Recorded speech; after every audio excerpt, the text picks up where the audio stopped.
Hello, everybody, and welcome to Let's Chat on Sunday.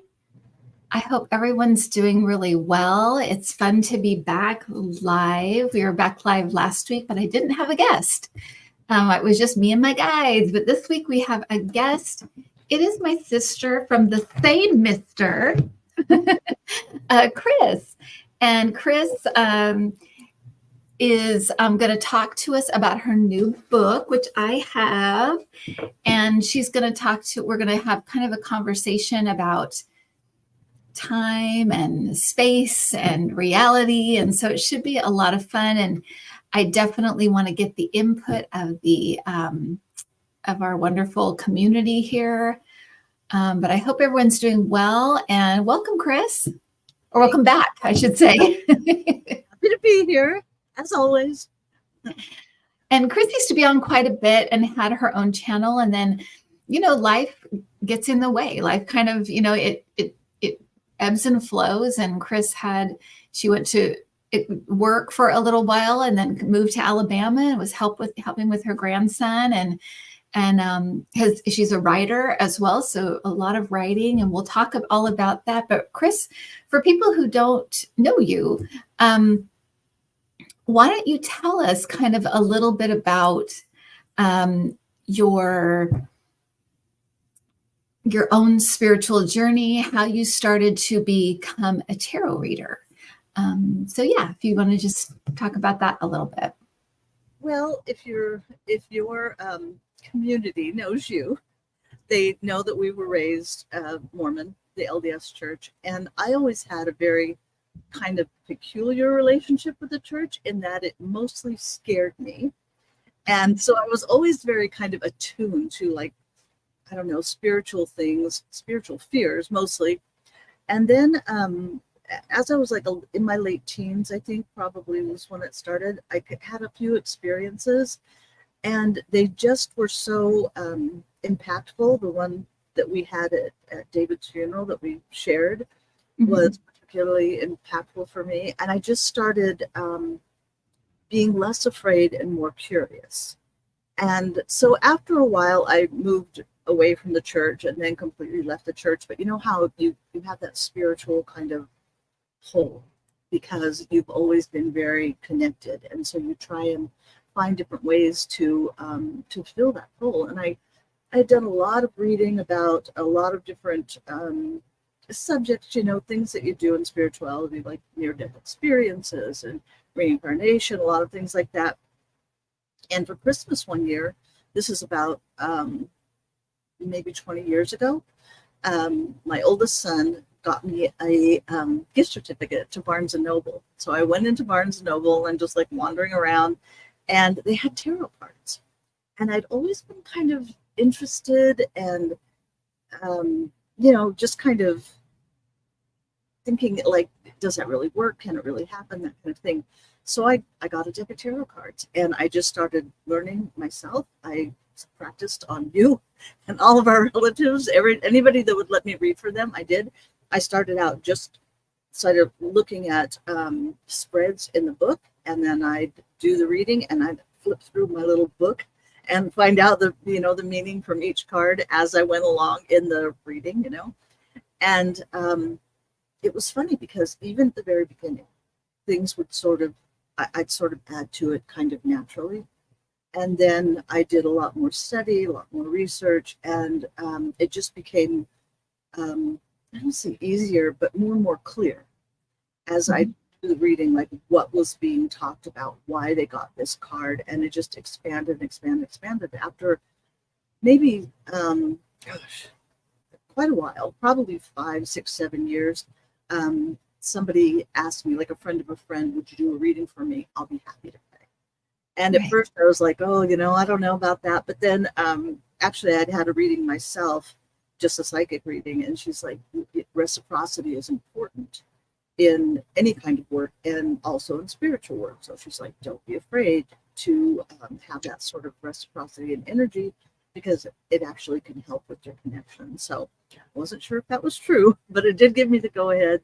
Started reading professionally, and it grew and grew, and it got kind of a lot at one time, and so I scaled back and have just been a little bit scaled back for the past couple of years. Not doing quite as many as I was, but I'm still reading, especially for clients I've had for years. And I've been doing that for maybe 15 years now. So that's where I am. In between, I've done all kinds of reading, all kinds of study. People, if they've seen my channel, I do some channeling from some guides. So I, channel a bunch of different stuff from, but a lot of energy stuff. So I'm very interested in energy stuff. So that's kind of where I am today.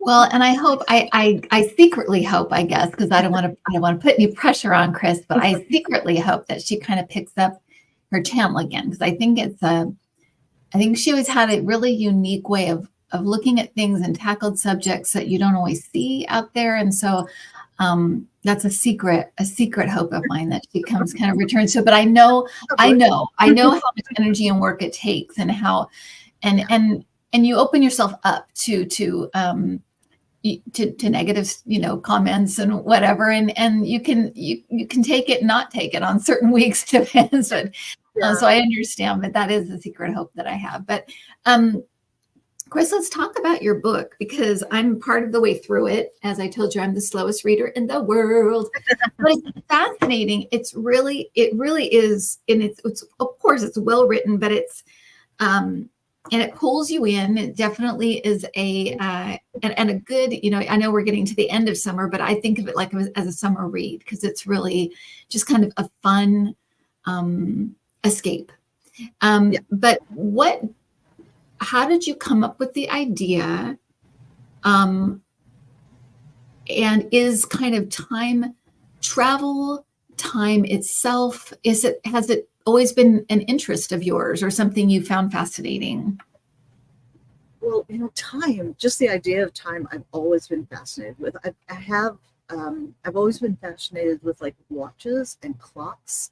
I have a collection of watches, and it's just always been so interesting to me. I can remember being like 12 or 13 and seeing something on TV that there was a college somewhere that had a major in, I think at that time they called it chronoscientology, which I don't even know if it must have incorporated physics, and I don't know if metaphysics, I don't know, but I thought, I have to go there. I have to go there when I'm older, which I didn't. But I've always been fascinated with the concept and have done a lot of reading. And as you know, one of my sort of major later spiritual influences has been the Seth books, the Jane Roberts Seth books. And Seth is a channeled entity, and he talks a lot about time and the concept of time or lack of time. So it's always been just something that has fascinated me. And I think part of it is because I kind of got it very early on, like this idea that there's not really time. That made sense to me. It made a lot of sense to me, and it sort of answered a lot of questions that I had about things. So the book, interestingly enough, came from a dream, not that I had, but that a friend of mine had, and sort of about kind of time travel that was well, I will say I infused that part, because he was like, I don't know what to do with this, but I feel like it's a story. And so I sort of took it and ran with it and created the whole story and created the process, what I thought the process could be. And it actually first was a screenplay. That was, this is like 10 years ago. And then this past year or 2 years, I finally decided, because as you know, I spent my career as a journalist. So I've been writing for years, but I didn't ever do any of the writing that I really wanted to do. I didn't spend all my time doing the writing that I wanted to do, which was fiction, and which was novels. And I just decided a couple of years ago, if not now, when? And I put it off for years. I put it off my whole career, where I just kept telling myself, well, you're writing, so that's good enough. You're writing every day. That's, you're doing what you want, but it wasn't really. So the first thing that I thought of, I had like 3 or 4 projects that I considered doing while I was writing the energy book as well. But as far as novels, and I had like 3 or 4 ideas, and this one just jumped out at me. I'm like, I love the story, I love the concept, and I just wanted to flesh it out in as far as a novel. So I spent many months just writing, like every day writing, getting the story down, changing things, figuring out like what made sense, what might be a plot hole, because time travel, and it's time travel-ish, I will say. It's not like walking through stones or something like that. It's not that kind of time travel. So it's time travel-ish, but I wanted it to make sense in a way that made sense to me. Like maybe this could, if it ever did happen, this would be the way to me that it would happen. And so I just kind of went through all of that, got it into a package that I felt like, I think this is good. I think this makes sense. And then we just went from there. And it's been quite a journey. It's been doing pretty well. I mean, people seem to like it, which I'm happy. Well, but it was #1 in its like genre, right? Yeah, and Amazon, and a couple times in its genre, which is time travel romance. And yeah, so it's been exciting. It's been exciting and fun. And I always think of because as you know, Cassie does a lot of writing. She's a screenwriter, and she does a lot of writing. And what I find so impressive about it, people like you, is that writing, and of course you love it, but to me it's so, you have to be so self-disciplined to do it. There has to be that, of course, like I said, you enjoy it and you love it, but it takes a lot of energy, a different kind of energy, right? Yeah, it's I remember when I was applying for a graduate program in English, you have to write an essay, and I wrote a song lyric, because I'm like, this is a song lyric about music, but this is true about writing for me. And the lyric is, it's been my closest friend, my fiercest foe. And that's how writing is. It's like this wonderful, amazing, painful journey. It's I don't know how else to explain it. But for me, I really have to get into a flow. It's like, very concentrated. And it's one of those things where I have to shut the door. I have to shut the world out. And then I get in this flow, which I do feel is very connected to whoever's helping me on the other side, my guides or creative guides. And then it just kind of flows, and you get into it and you don't realize time is passing, and you're just kind of, working for maybe minutes or hours. But in that flow, it's really, really hard to be interrupted, or to, but on the other hand, to break that, you just kind of go with it. So it is kind of a weird combination of, I'm working at this really hard, but I also feel like I'm connected and somehow receiving help. Right. If not like direct help, at least sort of that, come on, you can do it, kind of pat on the back kind of help. And that's just how it works for me. So it's like hard and intense, but it's also like this, in a way it's exhausting, in a way it's energizing. That's how tarot reading is as well. It's exhausting in a way, I'm sure, for you as well. It's also energizing in a way. So.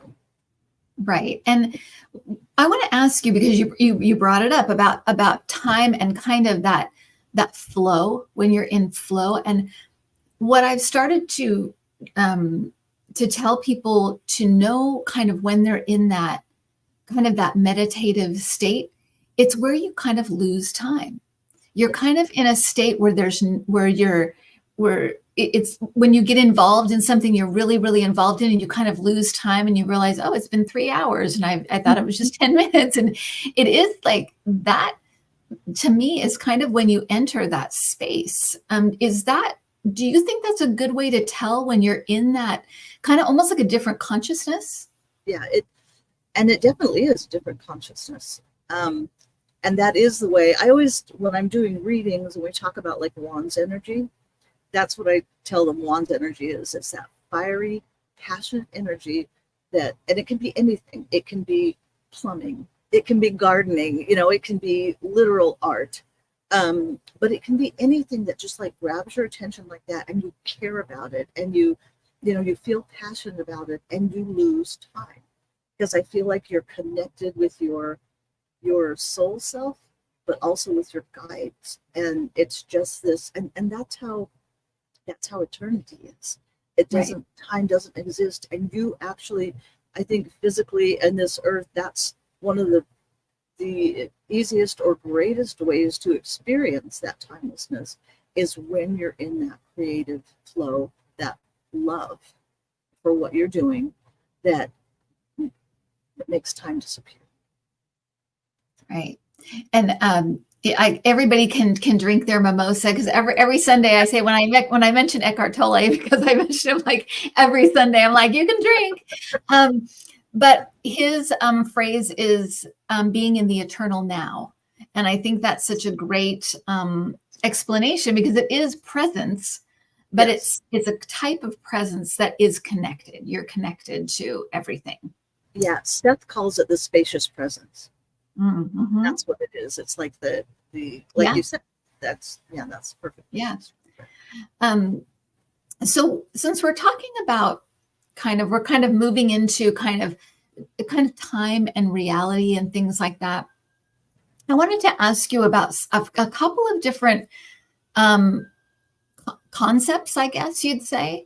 One was, I did an interview with someone. Her name is Magic, Majik, and she had a really weird experience where she says she kind of time leaped or skipped a timeline. And what happened was, she was in an accident, a horrific accident. And as she got into the accident, she actually saw like people, like a person and a car like flying towards her, and everything kind of slowed down. And then all of a sudden, thunk, she was on a highway completely alone. And she just drove home and was like, and just kind of kept living her life. But what she noticed is that things that she remembered, her family didn't remember. Things that they had memories of, she couldn't remember. So everything was pretty much the same, but just little tiny differences here and there with like what they had been through, with the memory was timeline, when they moved, when they, when the, things happened at certain times. Do you think, first of all, why do you think something like that would happen? And I'm putting you on the spot, I know that, but it's just a discussion. We just discuss it. But also, what do you think is happening there? What is that? And I asked her that, and she's like, nah, I don't know. But and she said, I think, maybe this is what happened. It wasn't quite my time, and so I was shifted or whatever. What do you think? What do you think that is, and what do you think happened there? Yeah, it's kind of a big question, because I have an idea. I don't know if it's true, but this is what I would kind of think. First of all, I will say that I read stuff like this all the time. There's like a subreddit that's called Glitches in the Matrix, and I know there's people on TikTok that do nothing but talk about glitches in the Matrix. And it is kind of that. So I think that we make a mistake when we limit the possibilities of our energy. Like I know that we're here and now, and we're focused on our part of our energy, our total soul energy is here. But I do believe that it's almost infinite in the ways and numbers and degree to which we can sort of diffuse our energy, separate our energy. So I do believe that it's possible to sort of exist on several timelines, or to break off on different timelines. That's kind of the premise of the book in some ways. That's kind of what we're talking about there. But I think that there may be these timelines that are somewhat parallel, but the decisions that we make take us in other places. Mhm. And to exist on a similar timeline that is really part of a whole, right, is possible. And I think that maybe what happened in a situation like that is that, yeah, no, I'm not ready to give up this life. It's not my time to give up this life. So I sort of jump over to something that's parallel, but slightly Mhm. different.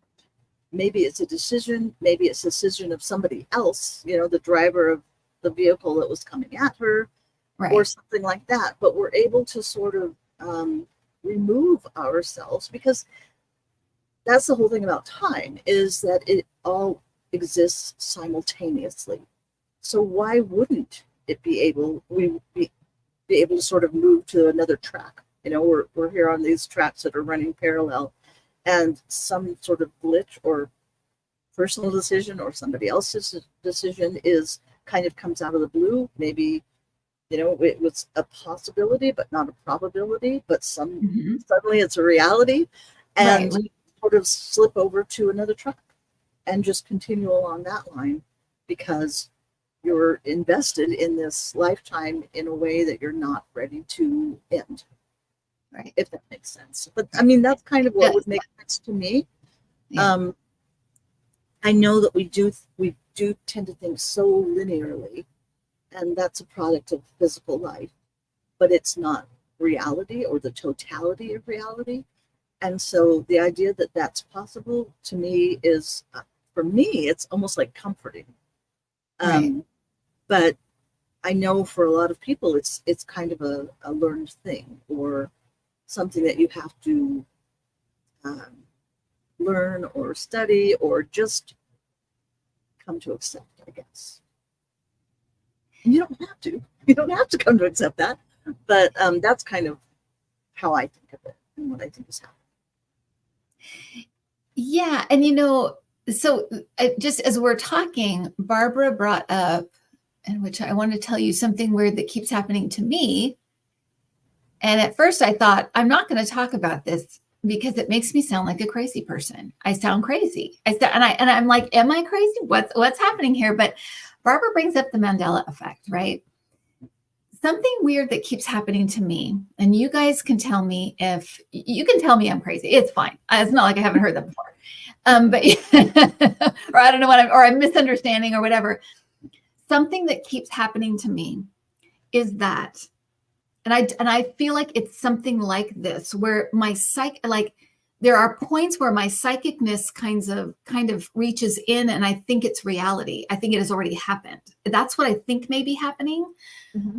But the thing that keeps happening is that either people that have not passed away yet, I think have already passed away, and then a couple days later they pass away, or people that I have heard have passed away are alive. And the weird thing about this is, like, you could be like, oh yeah, you're just forgetting, or it's just and I kept thinking that too. I kept thinking, well, maybe I misremembered that, or maybe I heard that wrong or whatever. But it kept happening. It happened and happened and happened. 3 times with our sister Pam, it happened.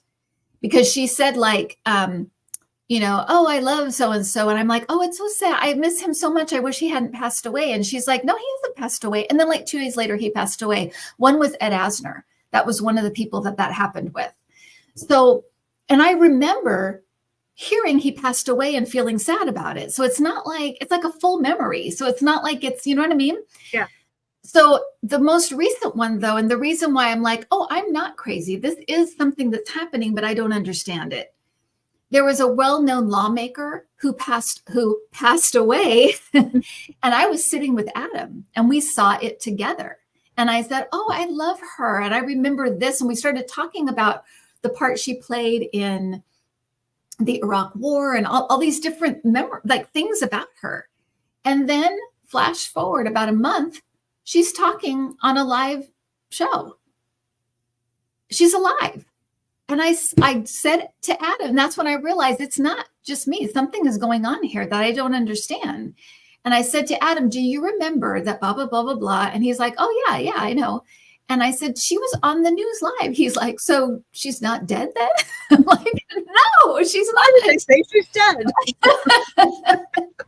And I don't know why it's about life and death that way. And there may be other things. Those are the things that are catching my attention because they're so weird. Yeah. What do you think that is? What do you think is going on? If I'm not crazy, I could have lapses in memory. I'm getting older. I could be just, whatever, losing my mind. You're really crazy.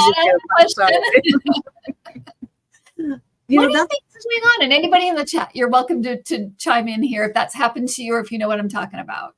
Well, I'll give you a couple of thoughts on that. One is that you're much more in tune than and put much more effort into it. So I'm not saying other people can't be this way, because everybody can, but it's kind of that effort. And you are kind of I don't know, it's not really time leaping, but to be aware of the way in which time is ever present, right? We're in the spacious present. And so you are able to sort of grab that stuff. And maybe because of the way that we think, we're so concerned with life and death, and the people that you care about, even if it's Ed Asner, because who didn't? Yes. I mean, you care about that. He's other dad. I know. So you kind of sort of tap into that feeling of it's coming, or it's here, or like I'm on this timeline, but I know, and I can feel that this is coming, and you actually experience it because it's in a sense already happened. It's all happened, which people, I think they wonder, like, how, if it's the ever present, the spacious present, then everything is predetermined, right? Then it's already happened. So but that's the thing about that is, then that makes it not true, is that everybody has the opportunity to experience things in sort of parallel lives or multiple opportunities, however you want to think about it. Seth always talks about possibilities and probabilities, probable selves that sort of go off in different ways than we may be aware of in our sort of main timeline, I guess, or the timeline we're experiencing. So you may be doing that. The other thing that I would say that maybe is like a part of it is, I've had many readings when it's come through for people and they're talking about such and such a relative, very, very often with Alzheimer's patients. And I'll say they're only partially here. They've already begun to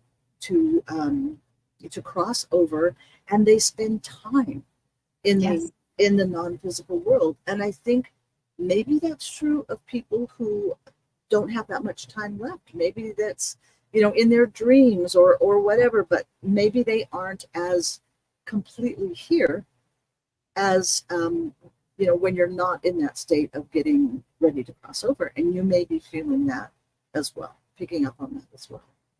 Just a couple of things. Yeah, I mean, Gina brings up the fact that, and I think that this may be true, and we don't have to really all agree on what moving into the fifth dimension or ascension or what that is, but she's saying as we move into the fifth dimension, the construct of time is disintegrating, and we will see more and more of these glitches. And I think that there is something to that because even when you're moving into a different consciousness where you're just more aware, you're more awake and aware, when you're looking for signs from your guides, or you're awake to what's around you, and you're looking at things in a different way, you just pick up more. And I think that in that awakened, when we're in an awakened state or an awakened consciousness where we're very, very present, we're just going to pick up more, right? That we just didn't before. Absolutely. And I think too that I think we talked about this one time in a video that we did with the sisters.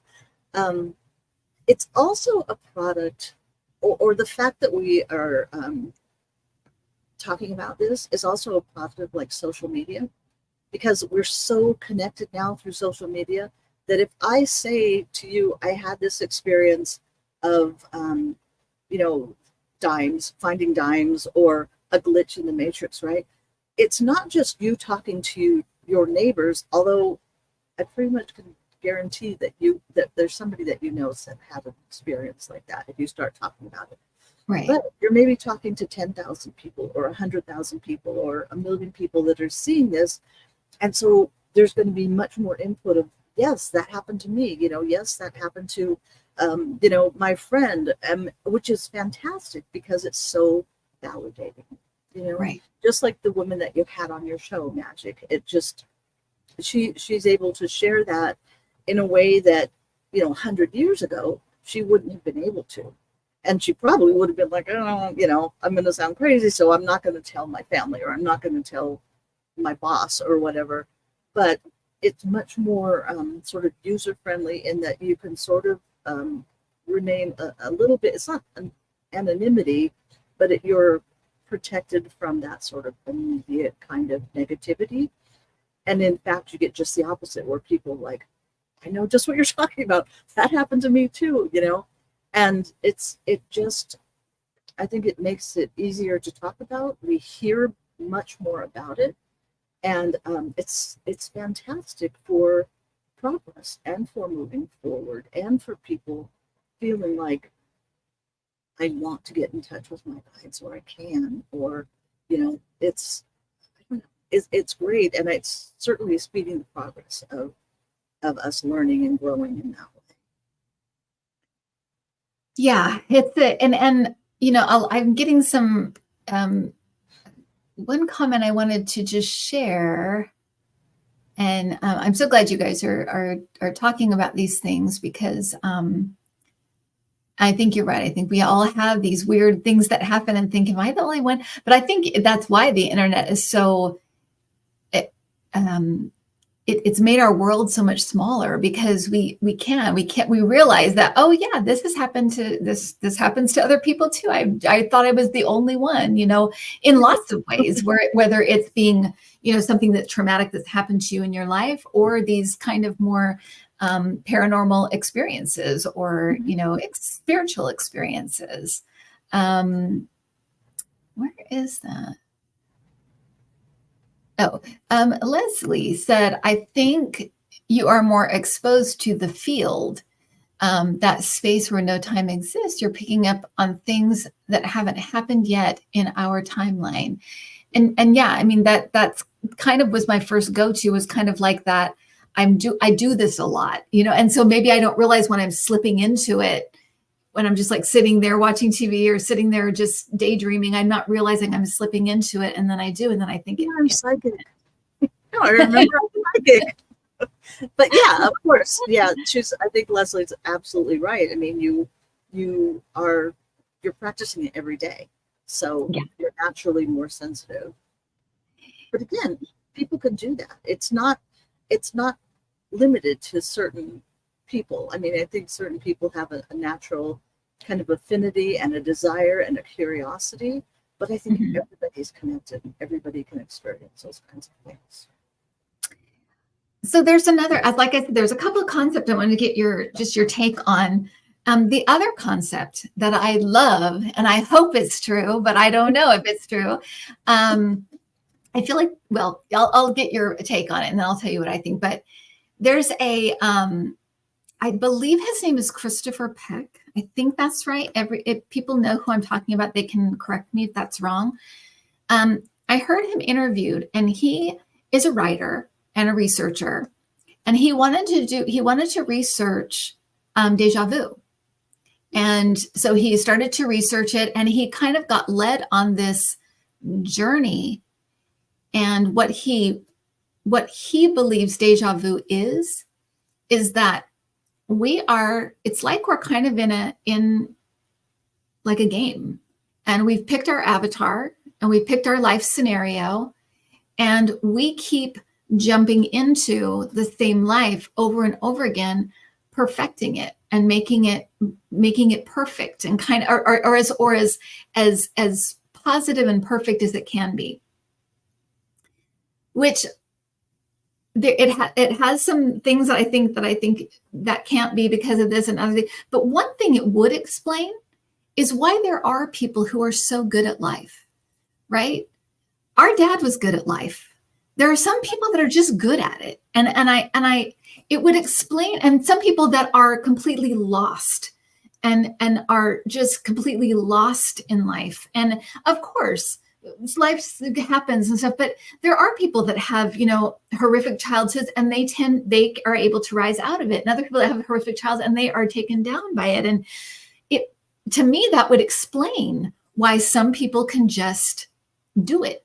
And because they've been doing it longer, they've perfected and kind of jumped, figured out ways to maneuver and get past certain things because they've been playing the game longer.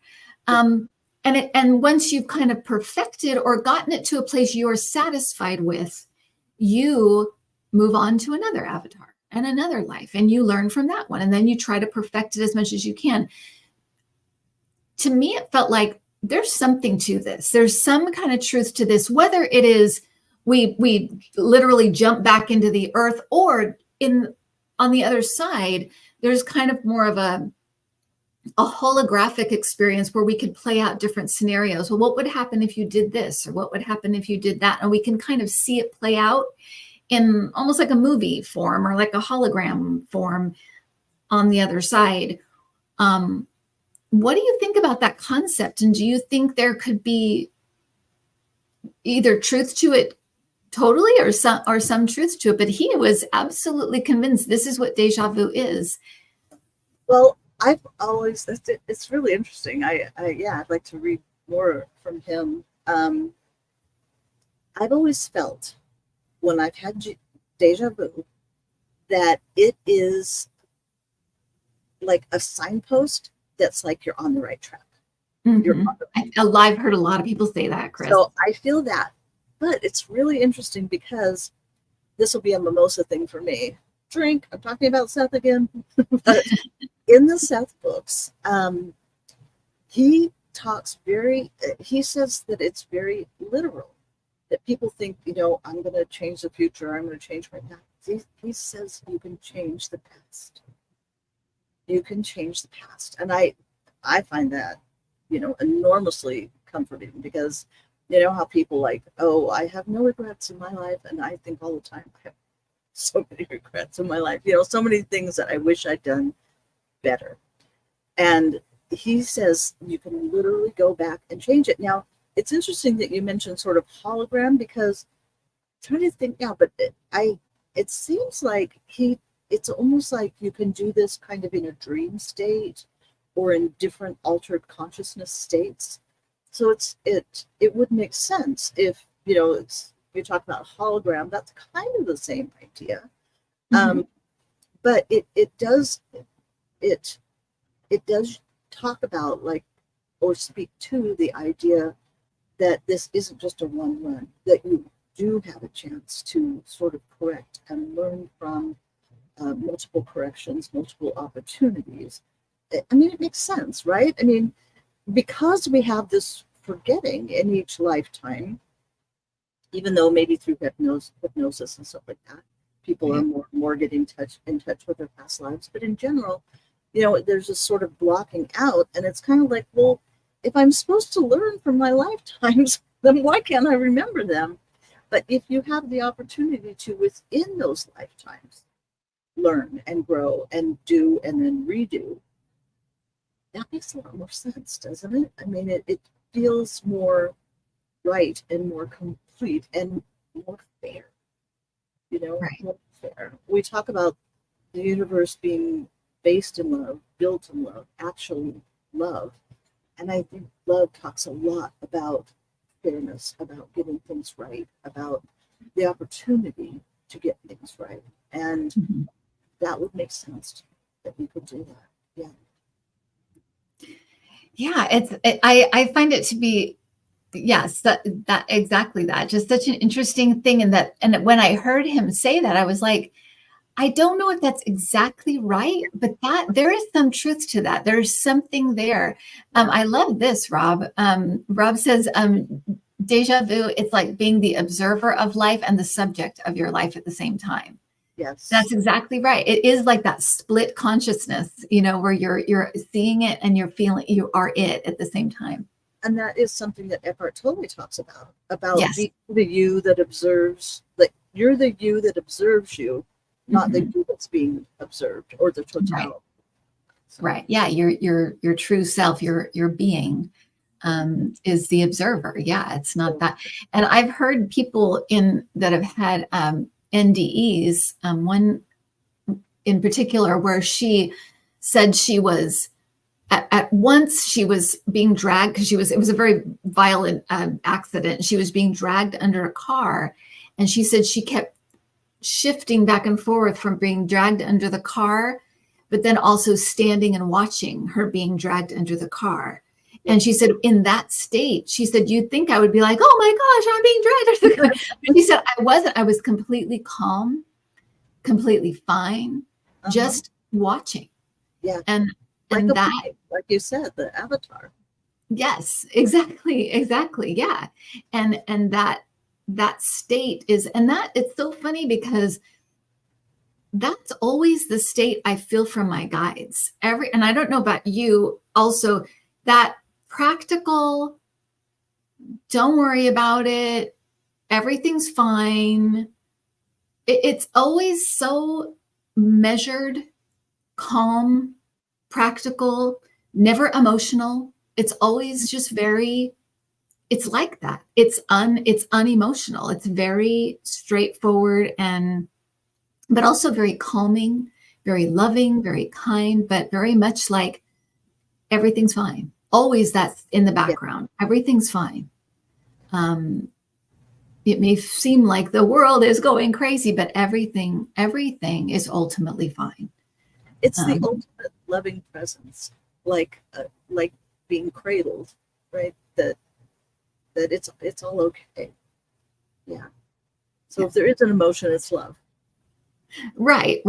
Yeah, exactly. It's always, and maybe that's more appropriate to say that it's always kind of couched in just love and also that kind of unconditional love, like whatever happens is fine. Whatever you do is fine. It's all okay. It's not, nothing is like, it's not how we it's not viewed how we view it here, which is like you make a mistake and it's ruined, or it's you do the right thing and it's great. It's not like that at all. It's all just experience. Yeah, no, it's not that. So I just wanted to talk about kind of tarot reading a little bit, just to kind of shift over to kind of your other job, or the other service that you offer. When you read tarot, we were talking yesterday. We went out to lunch yesterday, everybody. So we were talking, and you were saying how tarot, that in a tarot reading, you can kind of go off and kind of be very much into kind of almost like into the spirit realm and talking about kind of bigger concepts and things, and that the tarot cards are kind of a grounding force for you. When you think about how you read now and when you first started reading with the tarot cards, do you think your job as a reader has changed, or what is your role as a reader has changed? Well, I think the way I understand my role as a reader has changed. When you first pick up tarot cards, it's kind of like, tell me about my future, and you're kind of very much focused on that and what is this meaning and that kind of thing. And the more that I've done it, and now I exclusively do recorded readings and exclusively do 1 hour readings. So there's a lot of time, and I just feel like I have a greater understanding of messages that our guides want to come through with, and they want, I feel like, to give everybody a bigger picture, a greater perspective. And it always sort of relates, it'll come back to their questions, because people generally will ask, 2, 3, 4, questions, and a lot of times they're sort of not like yes or no questions, or like a bigger question, and your guides want to give you the background and the a greater understanding. And I think too that people are more prepared for it, and certainly people that are watching your channel, for instance, and interested in tarot readings or any kind of reading, they're well aware of these bigger issues. You know, it's not just this question, it's how it relates to the bigger sort of picture, right? So that is one good thing for me, is because when I get started and when I get in that flow where I'm not even looking at the cards, I'm usually not even looking at anything because I'm seeing things in my head.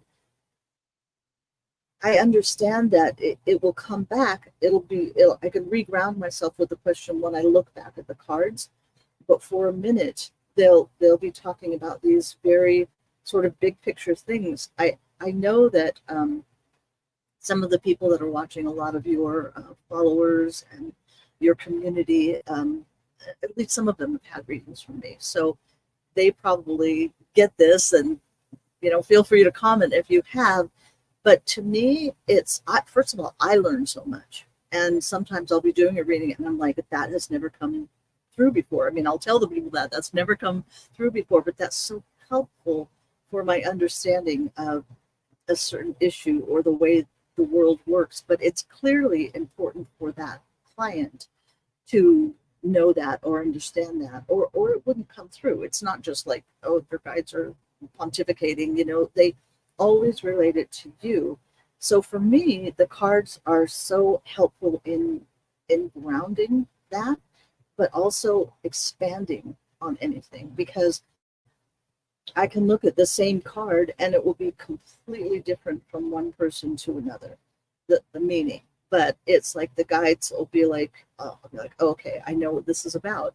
And then I'll sort of go off, but then I can come back and look at the card and know, oh, you know, you were asking a question about a spouse or a parent, or, you know, whatever the situation is. So for me, it's like I was telling you yesterday, I don't know that I'd ever do readings without the cards, because they're so helpful to me in bringing me back and then sort of taking me away as well, taking me on the path that the guides want to go, and then bringing me back to what the client wants to know. But they know that, you know, they allow that, but it's just such a useful tool for me. Yeah, and when as a reader, what do you think is happening when you read, when you tap in?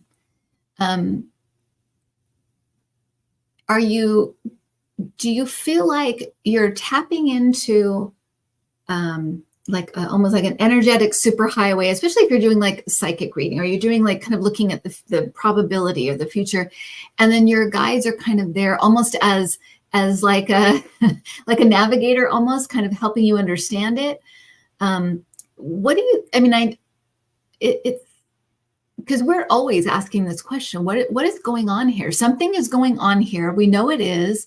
We know our guides are there. We know, you know, and we know we're tapping into something. But what is it? What do you think is going on? And I know maybe you can't answer it completely. And the reason I asked too is because I can definitely misread or misunderstand what I'm hearing or feeling, getting during a reading. One that just recently happened. I talked about yesterday when I read on Thursday Night Live. I was reading about whether this judge was going to commute the sentence of Donald Trump, like do it after the election. And I felt like, I don't think so, because something's happening before and something's happening after. And I feel like the before is the sentence and the after is the actual sentence, you know, him fulfilling the sentence, whatever that is. But then, like literally, like the next day or 2 days later, they moved the sentence past the election. So I'm like, what's going on? I know I'm seeing something. I know I'm getting something, and so often my guides, I will feel like, oh no, I feel like this. sometimes it's unclear. Sometimes it's a little bit like, well, I think it's kind of this, I think it's kind of that. And then other times, boom, it's so clear, it's so obvious. So I always wonder what is happening and what's the difference? Why is it sometimes so kind of murky or foggy and other times it's so clear and obvious? So what do you think that? Yeah, what do you think about all that? Because I think about that all the time, and part of it is just to be a better reader, so that I understand, like, oh, this is why I think I misread this, or this is why I think this is this way and not this way. It's just to be a better reader. But what do you think? Well, you do learn. The more you do it, you do learn, kind of Sure. certain feelings, how they affect you and all that kind of stuff. When I read, and I don't know how you are exactly, but I tend to see pictures Mhm. or concepts, sometimes like you, snippets from movies or music or a face. Sometimes if people ask me about someone, I'll describe like somebody famous, and I've had a couple people be like, "That's exactly, it looks just like that." I'm like, that's a perfect person. That's just the guys giving, the information in a way that I can understand. When I read, though, I always feel like my guides are here, the other person's guides are here, and they converge to help me understand things. And I do feel like there's other guides. I feel like people have guides that help them during certain times in their life. I always tell people I feel like we have a counselor guide. That's what I call them, a counselor guide who's with us before we come to this life, helps us plan it, understand it, is here completely through this life. And then when we go back to the non-physical world, will be there to help us evaluate. And maybe on to the next life, although it may be a different life or a different life. So but then beyond that, I feel like we have family, that is like spirit, our soul group that's around us that helps us, that if they're in the non-physical, and other guides that help us at different times in our life. I feel like we have past life guides that kind of hold I always see it as like a book of our past lives, Mm-hmm. symbolic. So I feel like they converge to offer this information. When I very first started, I was, what is happening? I don't know. Am I reading people's minds? Am I, is there really a physical world? What is happening? Yeah, yeah. That's how I kind of come to understand it. The thing is, and especially in certain circumstances, and this would certainly be anything surrounding Donald Trump, because there's just so many volatile personalities and strong personalities, and I would say very heavy, sort of that sort of low vibrational, very dense kind of energy. Mm-hmm. I feel like when there's a lot of that, things aren't set in stone, and it's hard. Like even our guides are only going to be able to take us so far, and talk about possibilities and probabilities, because it can change. It can change. I've read for people that, like, I've read for them for years, and I've said this, like the same track, right? And Mm-hmm. then suddenly I'll do a reading, and it's like everything's changed, and the whole thing has changed. And it's maybe one person that's been involved in this who has changed.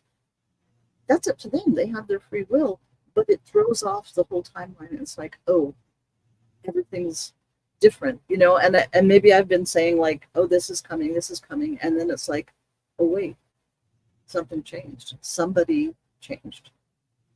Somebody's free will is changing how things happen. And that could, in that instance, that could very well be what happened. But I think in a lot of instances, that's what happens.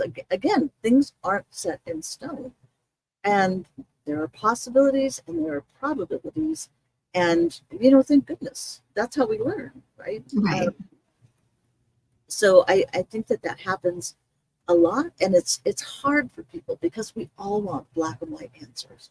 We Right. want to be told this is what's going to happen, and this is the day it's going to happen, and sometimes we're able to sort of tap into that and provide that. But I think that in those kinds of instances, there's the flow that's happening, that the great possibility and probability is that it's going to continue in that flow. But even then, things can change. Something can shift. A person can shift. A personality can shift. Just out of the blue, it's like, this person isn't going to do this anymore, or somebody comes into their life and they shift gears, and that's when that kind of thing happens. I mean, and it's of course, I mean, that has to be how it is, because Right. things aren't set in stone. Life is malleable, and that's how we want it, and that's why we're here. But often, you can give a really good trajectory for the way things are going. And I think often that's why, like, my guides, when I do readings, will expand on the information that they're giving to people, because it helps them see the bigger picture, kind of, no matter the outcome, even though the outcome might be very much, on the way. So it's tricky. Answers we all want to just know. Just tell me, Right. But, Right.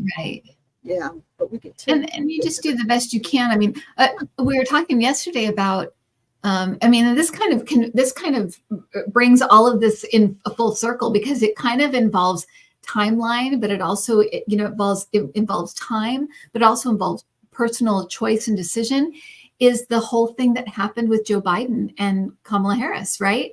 We talked about that last night, because I still feel that had he would have stayed in, he would have won somehow. There would have been a way he would have won. We couldn't see it at the time, but I think he would have. And I think that, but we were talking about how, and you were saying, I thought that it was very interesting, because you said that because of like the free will of like the assassination attempt, right? The free will of that person to do that, and that the things that the free will stuff that had happened, that kind of gave the Trump people more of a lift. And so it's almost like things had to shift again to kind of pull that back and pull in what was kind of more supposed to happen, which is that Kamala Harris eventually gets there. And so many readers, including myself, saw Joe Biden stepping down mid his next term and handing the reins to Kamala Harris. And I thought all that's happened really is that he moved the timeline up, because guess what? He has guides, he has guidance, he's connected. Just because you're not a reader doesn't mean you're not connected. And so, but what do you want to say about that whole weird shifting, maneuvering thing that happened, that felt like it really was like we just shifted into a whole other energy? Yeah. I mean, it has been so fantastic. So like a great energy. We sort of talked about this yesterday. I like Joe Biden a lot. You know that I have a son who's in the military, and he was having problems with the VA, and he wrote a personal letter to Joe Biden, and this is when he was, I guess, vice president. Vice president, and, yeah. And like a week later, it was fixed.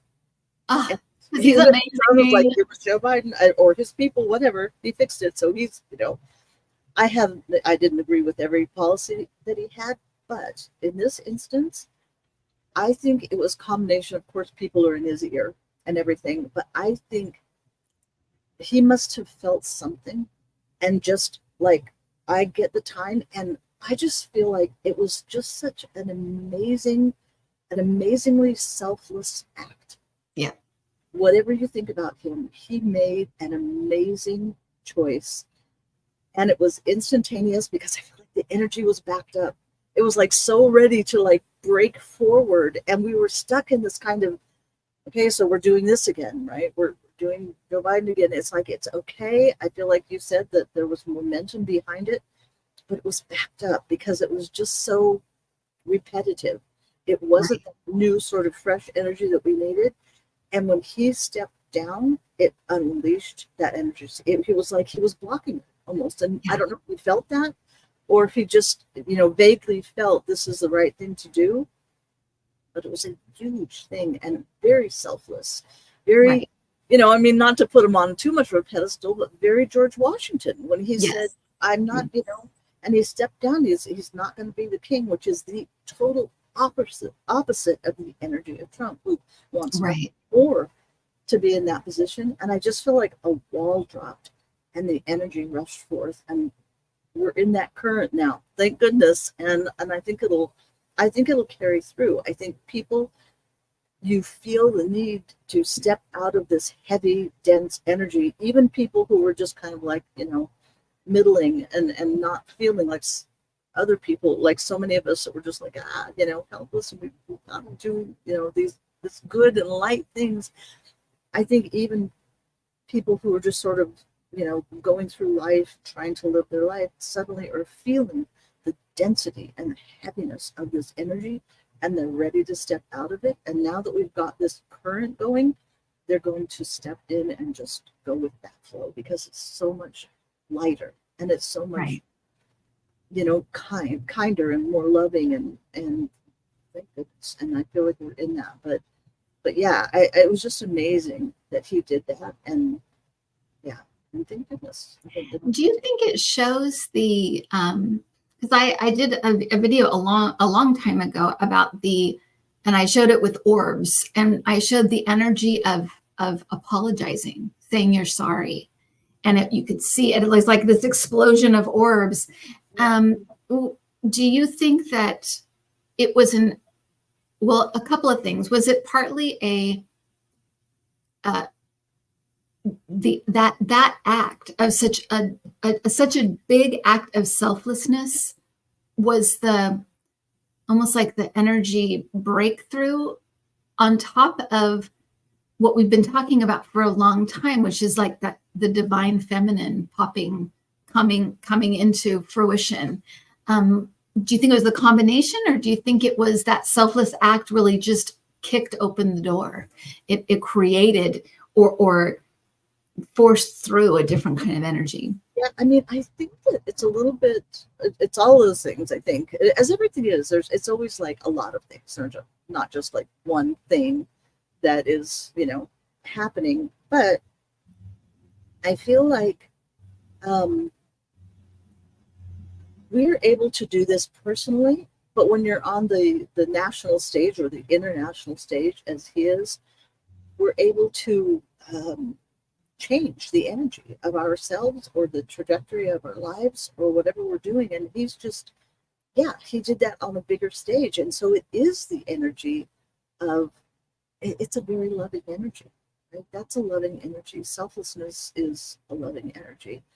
And being willing to put ego aside.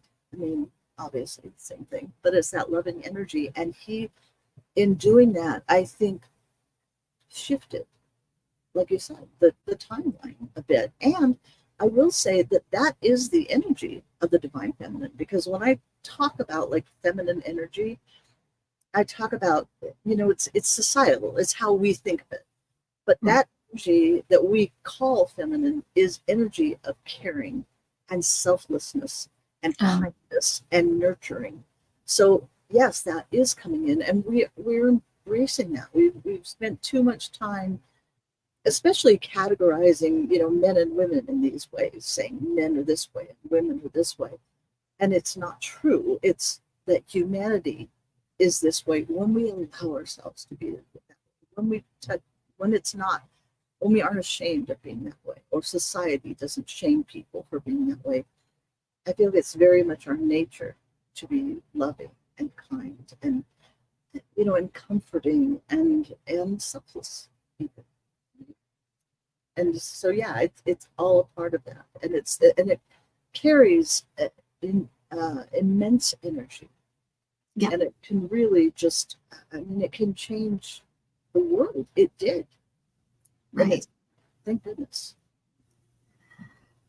Oh, thank goodness. And I just want to bring in a couple of comments, and then I want to ask you just quickly about what you're working on now, and also the things that you offer that people can get and where they can find your book. So, but Mimi says, many of us deeply desired a positive movement and didn't know how to create the change.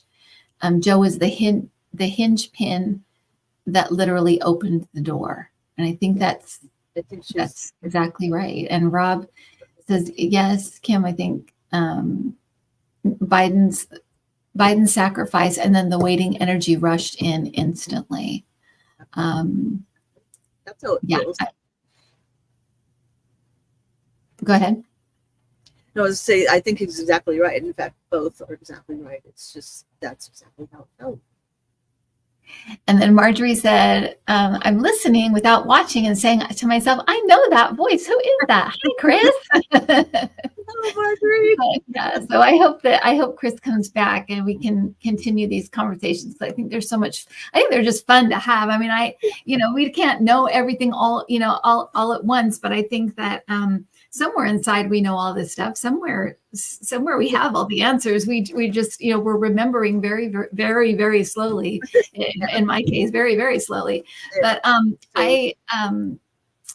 so I want to ask you about your next project, because I read, you sent me an excerpt of your next book that it's a work in progress. You've been kind of working on it and traveling around working on it. And so can you tell people what it is? I think they're going to be really excited. I also feel like it is, it's really well timed. I think we need it right now.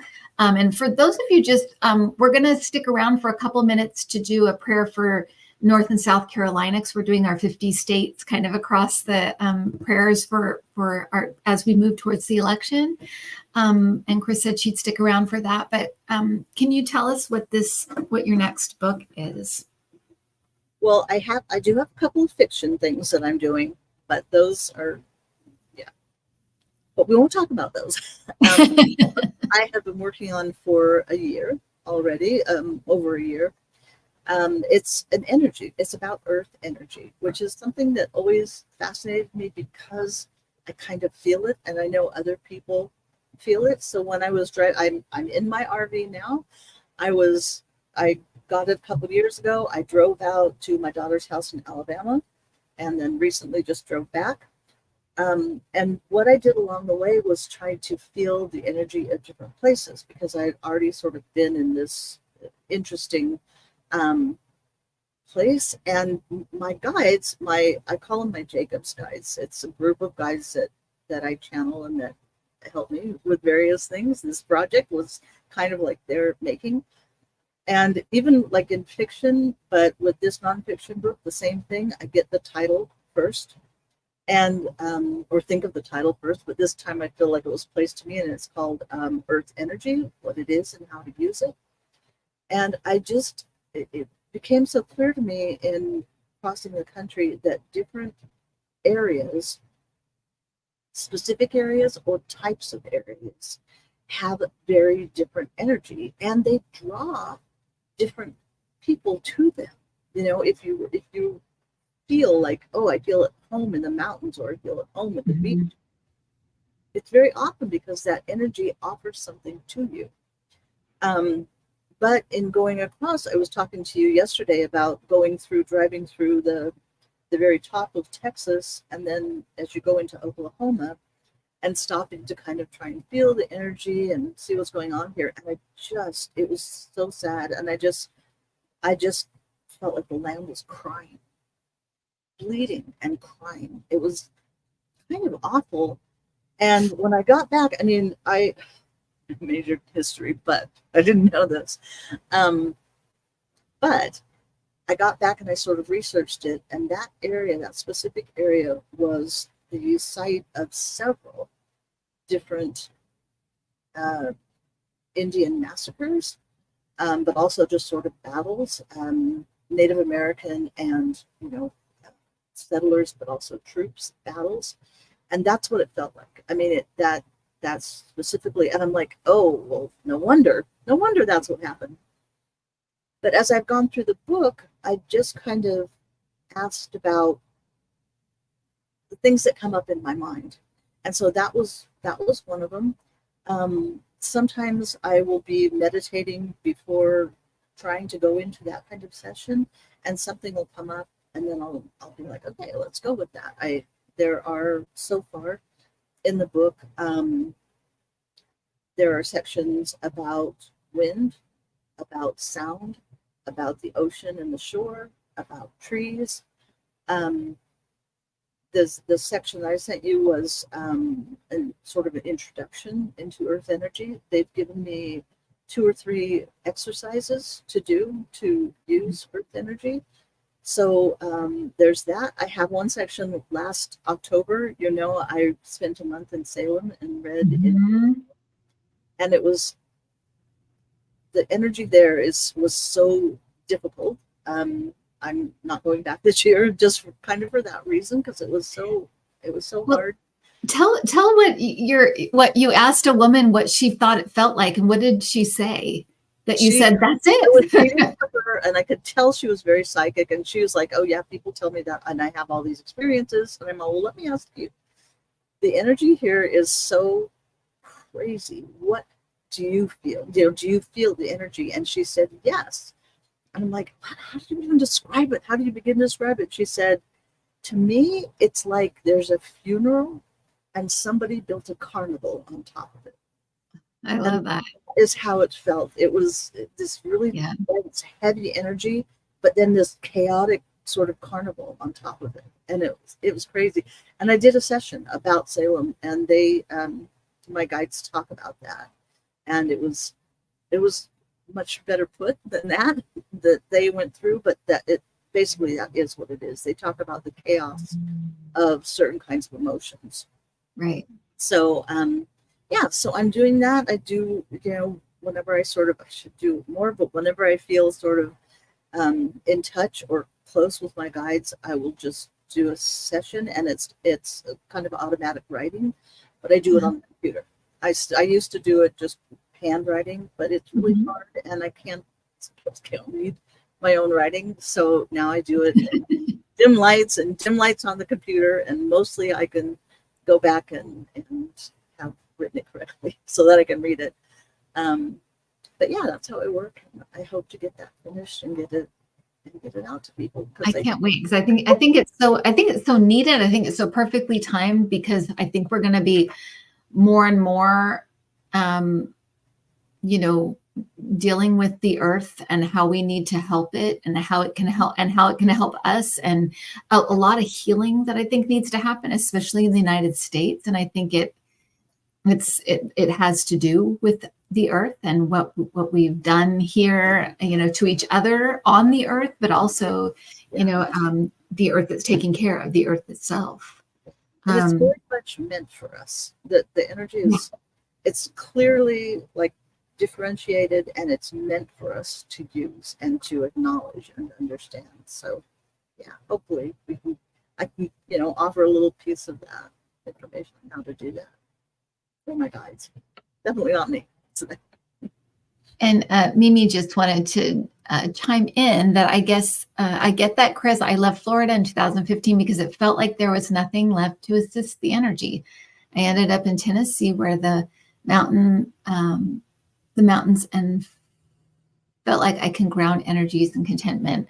And yeah, I think that so often happens where, and sometimes it's even just moving literally from like the suburbs to the ocean, or from the city to somewhere more quiet or more rural. It doesn't even have to be moving state necessarily, right? It can be kind of just the environment and what that definitely. I definitely felt, I can't remember, this is in one of the things, but it felt like when we pave over the earth, we dull certain energies. It brings to life certain other energies, interestingly enough, but we dull like earth energy by paving over it. Oh, interesting. No, that makes perfect sense, though, when you think about it. Yeah. And dulling our sensitivity to it. So,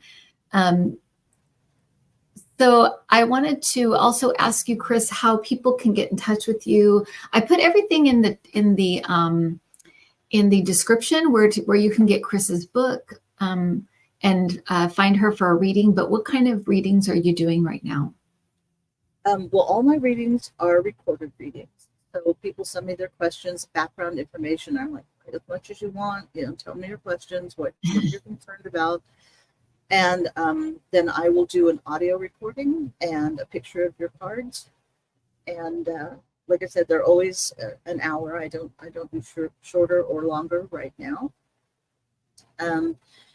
So right now what I'm doing is just people just email me and I will give you, instructions. My readings are an hour and they're $100. And I'll give you instructions on how to do everything. I'm booking right now, maybe 3 or 4 weeks out before I can get to the reading. But I always tell people, go ahead and send your stuff. And if there's something that happens that I can fit it in earlier, I will. But usually right now it's like 3 weeks to a month before I can get to a reading that just comes in. So all they have to do is email me. It's cardvoyant@gmail.com. I'm sure like you said, you'll have it in the.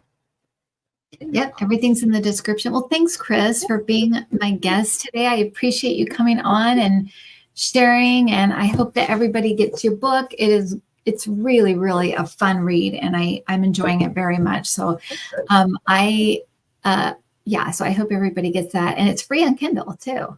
Yeah, you can Kindle Unlimited. You can read it for free. Otherwise, it's like $5.99 for the ebook, $9.99 for a paperback, and it's a time travel-ish romance. Yeah, and I like having a book. I know I don't have space for to always have a book, but I do enjoy just a book and reading it, holding it in my hands. I like that. Okay, so guys, for those of you sticking around, we're going to do a prayer for North Carolina and South Carolina and I kind of just go through and tell you what I pick up from. I do like a meditation on it, and I tell you kind of what the problems I pick up with the place, and also what I think is kind of needed. Also the positives that I pick up. So both North and South Carolina, I felt like when I was looking at it, and Kris, if you get anything, let me know. You're welcome to chime in. But I kept getting like a fog over all of it, over North and South Carolina, even though I know they're very different places. I got this kind of fog over the whole thing, and I felt it had to do with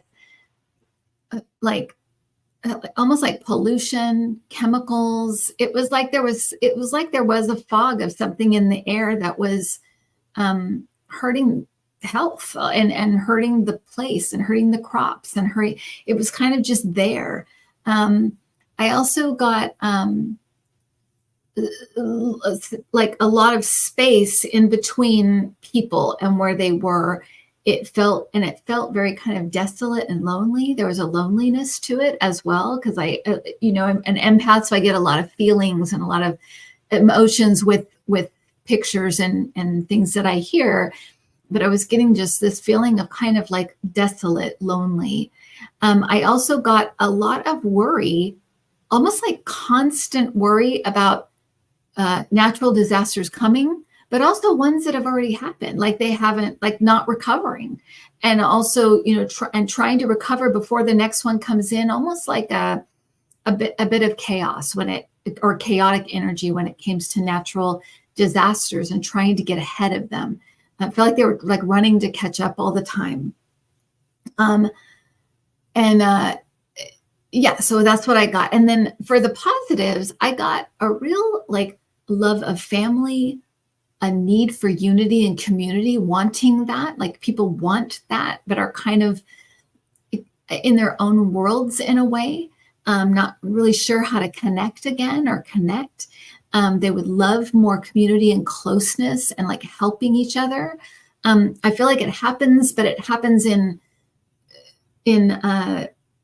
more in difficult circumstances. It's not all the time. And I felt like they'd really like it all the time.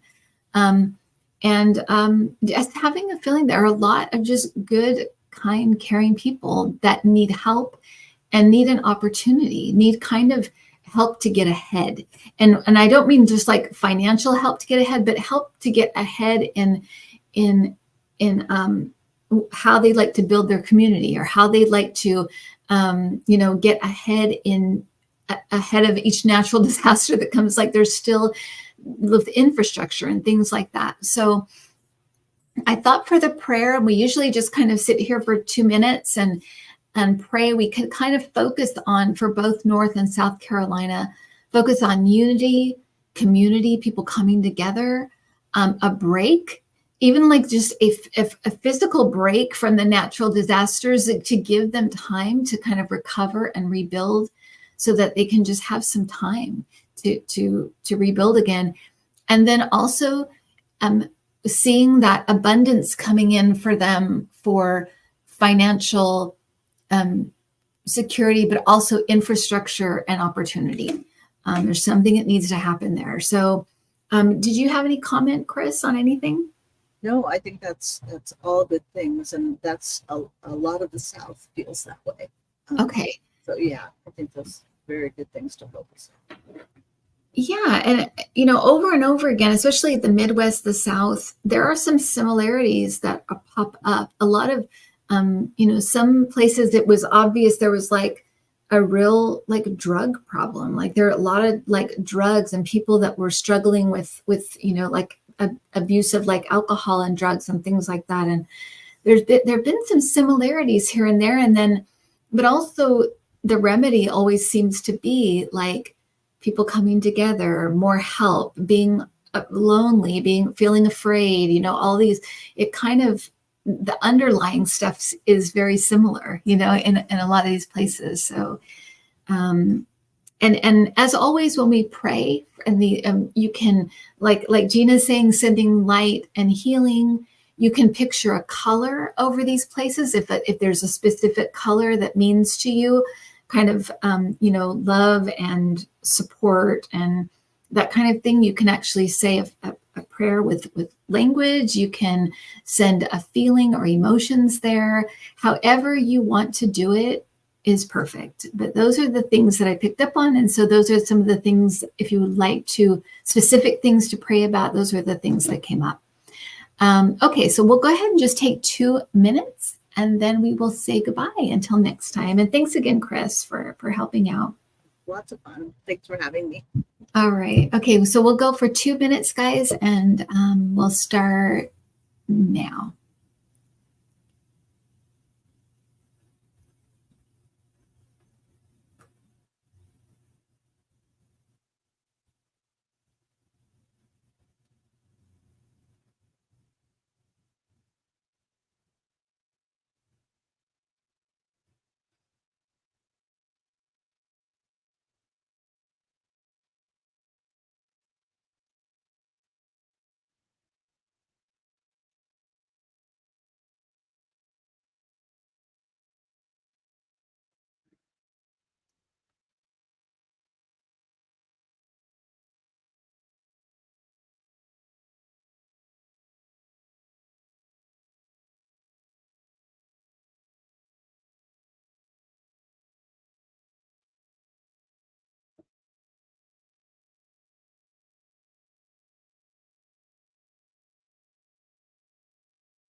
Okay, everybody, thank you so much for hanging out. And thank you for this kind of a long episode, as it went 30 minutes over, but I think we had a lot to talk about. So thank you, everyone. Thanks, Kris.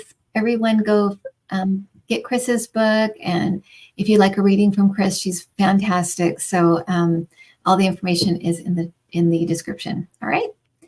Thanks, everybody. Bye.